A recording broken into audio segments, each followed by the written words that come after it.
we come to the time of the day that is undoubtedly my favorite part of the day. I was drawing a futuristic city inspired by Peter Draws, one of my favorite abstract drawing channels. I decided to add a few different things to my abstract city, though. I had to readjust a bit, but it's kind of more satisfying to watch the lines go down in fast motion. Because when you're working with the page, it always seems to take so long just to get even the smallest details. I was experimenting with a piece I had started in the summer in August. That's what the date says.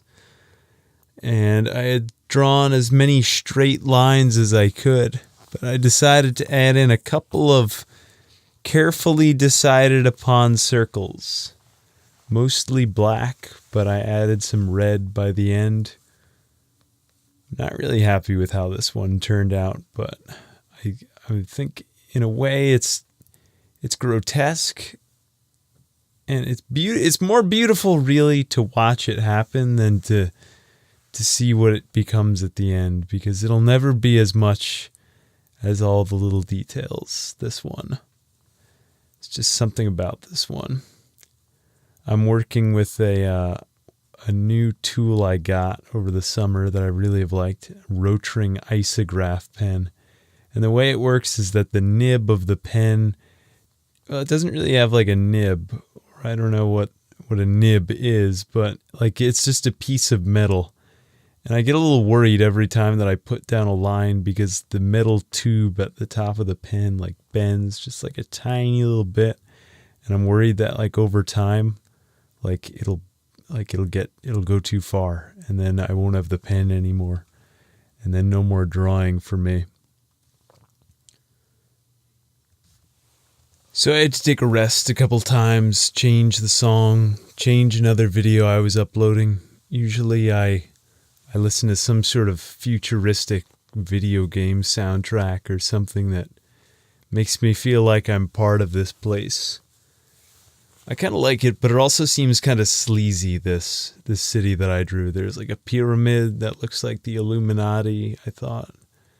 There was I really like the tangents I started to put on the circles, but then I got kind of worried because some of my lines weren't like perfectly straight. Like, look at that one. I was overcompensating. Yeah, those came to me. But yeah, a lot of it's just like trying to think of what else would fit with that area on the page, you know, like how could I make it more interesting? Like I did a little shading too. Really nice to watch the shading go in, but yeah. I really wish that I had like darker, stormier weather to draw in. I was kind of wishing for that the whole time. I wanted to be like on the top of like a snowy mountain or something like that, with nobody around for miles and miles, and just like a fire going. And yeah, plenty of space. But I pictured like, yeah, I mean this, you know what, actually I'm not even going to explain it, because it's whatever you want it to be. Yeah. But I don't know, maybe it's a city, but I'd rather just think about where I wanted to be for the whole time. And I was kind of hoping I was be on the top of like a snowy mountain. Yeah, like a Viking lord sitting there drawing things. So I started to draw some little spaceships that I thought would go up maybe to that snowy mountain.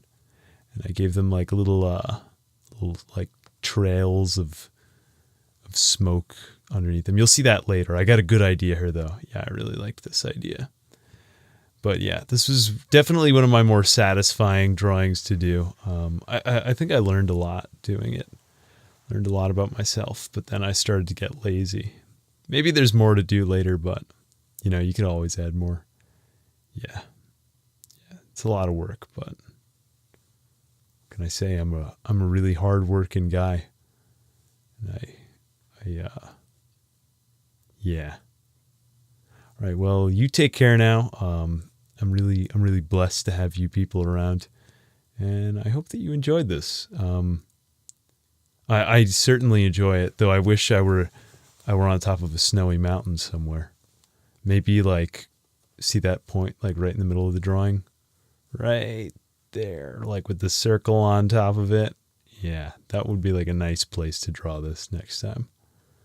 All right, you take care. Bye-bye now.